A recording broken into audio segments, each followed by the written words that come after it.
নমস্কার সবাইকে, আমি সুস্মিতা। আমাদের নতুন আরো একটি ভিডিওতে তোমাদেরকে অনেক অনেক স্বাগত জানাই। আশা করি তোমরা সবাই খুব ভালো আছো। কিছুদিন আগে আমি শর্টসে একটা ভিডিও আপলোড করেছিলাম রিগার্ডিং মাই থেরাপি, মানে আমার কাপ থেরাপি এবং নিডল থেরাপি।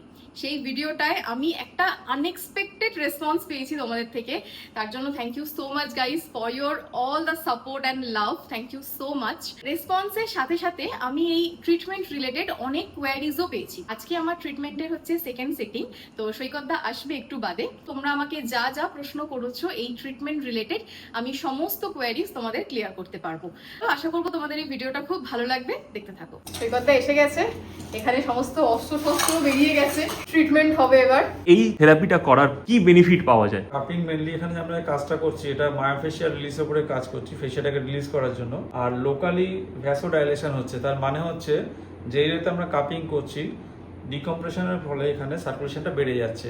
আচ্ছা, মানে এই যে ওর জায়গায় জায়গায় কাপিং করা আছে, এগুলোর নিচে যে মানে ব্লাড সার্কুলেশনটা প্রপার হচ্ছিল না, এটা করার ফলে কি হচ্ছে, মানে ব্লাড সার্কুলেশনটা নরমাল হয়ে যাচ্ছে, নরমাল হচ্ছে বা তার থেকে বেশি পরিমাণে, তো পেনটাও রিলিজ হয়ে যাচ্ছে। একদম একদম। মাসেলে লেগেছে বা কোন রকম কোনো চোট হয়েছে বা কিছু হয়েছে, তো এই সব ক্ষেত্রে আল্ট্রাসাউন্ডের থেকে কি জিনিসটা কি বেশি বেটার? অ্যাকচুয়ালি ওটাও ফিজিওথেরাপির একটা পার্ট, ইলেকট্রোথেরাপি। তো সেই ক্ষেত্রে তারও এক এফেক্টিভনেস কিছুটা তো অবশ্যই আছে, না হলে কেন এত বছর ইউজ হচ্ছে বা কন্টিনিউস চলছে। একদমই, এটার কোনো কন্ট্রাডিকশন নেই, বাট ওটাও একটা ট্রিটমেন্টের আওতায় আসছে, এটা আর একটা বিভিন্ন পদ্ধতির মধ্যে এগুলো পড়ছে। তো ইলেকট্রোথেরাপিও অবশ্যই কাজে লাগে, এগুলো আরো বেটার রেজাল্টটাকে আনতে পারে। তবে সঠিক হাতের জায়গায় আপনাকে ট্রিটমেন্টটা করতে হবে, সঠিক কোয়ালিফাইড লোকের কাছ থেকে ট্রিটমেন্টটা নিতে হবে। সমস্ত বয়সের লোকেরা, মহিলারা কি এই জিনিসটা করাতে পারে?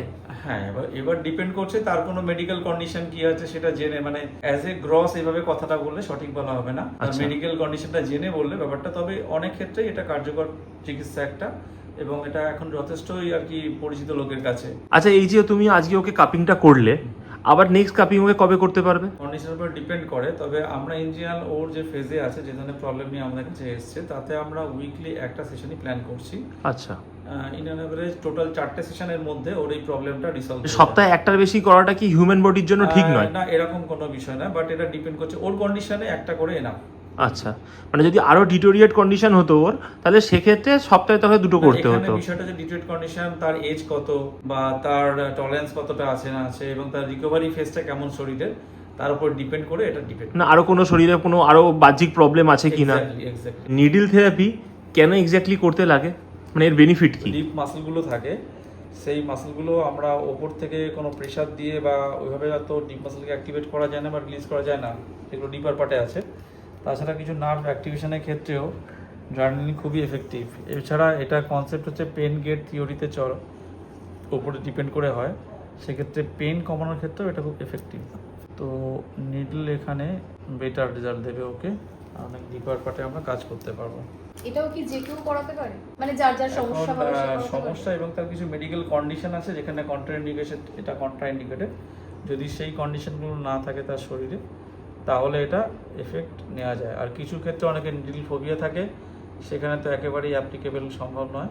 কেউ মনে করো এই থেরাপিগুলো করাবে বা ট্রিটমেন্ট করাবে, সেক্ষেত্রে অভিজ্ঞ কোনো মানুষের কাছে করানোই ভালো, যারা প্রফেশনাল হবে, যারা সঠিক জানে। কারণ মানে এই সব কিছু নিয়ে যারা লেখাপড়া করেছে, মানে প্রপার জ্ঞান আছে এই সবের উপরে। কারণ নিজের হেলথের সাথে কোনোদিনই কম্প্রোমাইজ করা উচিত নয়। এখন প্রেজেন্ট টাইমে কলকাতাতে অনেকে এই বিষয়ে খুব ভালো প্র্যাকটিস করছেন, যেমন আমরা করছি। তো যে যার লোকালিটিতে, অথবা আমাদের যে কন্ট্যাক্ট নাম্বার আমরা একটা এখানে দিচ্ছি 9836045358, এই নাম্বারেও আপনি আমাকে কন্ট্যাক্ট করতে পারেন। আদারওয়াইজ আপনার লোকালিটিও তো অনেক কোয়ালিফাইড প্রপার ফিজিও আছেন, তাদের কাছেও এই বিষয়ে যেতে পারেন। আমি একটা জিনিস লক্ষ্য করলাম, আমার যেহেতু এই পোর্শনটায় ব্যথা আছে, এখানে যখন নিডলটা গেল আমার কোনো রকম কিছু ফিলই করলাম না, কিন্তু এই দুটো জায়গায় আমি খুব ভালো রকম ফিল করতে পেরেছি যে ছুঁচ ফুটেছে।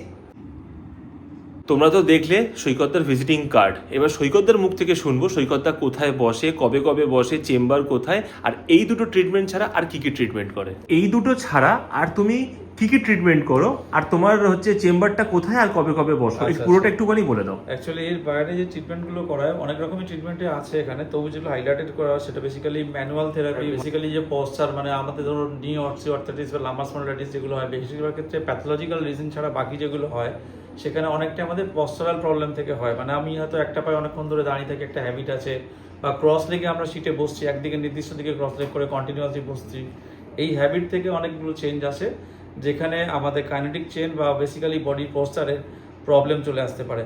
তো সেগুলো কারেকশন করা হয়। এছাড়া ধরুন অনেকের নানা রকম সমস্যা থাকে, অলরেডি স্পন্ডলাইটিস বা আদার যেমন ট্রিটমেন্ট ইন্ডিয়ান ফিজিওথেরাপিতে হয়, সেগুলো তো অবশ্যই করা হয়। তোমার চেম্বারটা কোথায় আর কবে কবে বসো? বারুইপুরে যে প্যান্টালুন্স মলটা আছে বারুইপুর পদ্মপুকুরে, ওর ঠিক অপোজিটে শ্রিয়া আরোগ্যম আমাদের চেম্বারের নাম। ওখানে সোম থেকে শনিবার পর্যন্ত 11:30 থেকে আর 3:30 পর্যন্ত দুপুর ওখানে বসছি প্রতিদিন, রবিবারটা ছাড়া। তো আমার ট্রিটমেন্ট তো কমপ্লিট হয়ে গেছে। এই সেকেন্ড সিটিংয়ের পরে আগের থেকে আমি অনেক অনেক বেটার ফিল করছি, মানে মুখে বলে বোঝাতে পারবো না।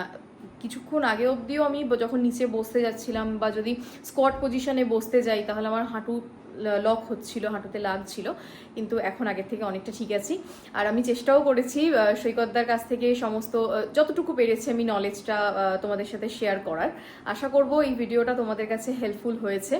আর যদি ভিডিওটা ভালো লেগে থাকে তো প্লিজ একটা লাইক করে দিও, সবার সাথে শেয়ারও করো, আর আমাকে অবশ্যই কমেন্ট করে জানিও তোমাদের ভিডিওসগুলো কেমন লাগছে। তাহলে চলো আজকের মতো টাটা, দেখা হবে আবার অন্য কোনো ভিডিওতে। Good night.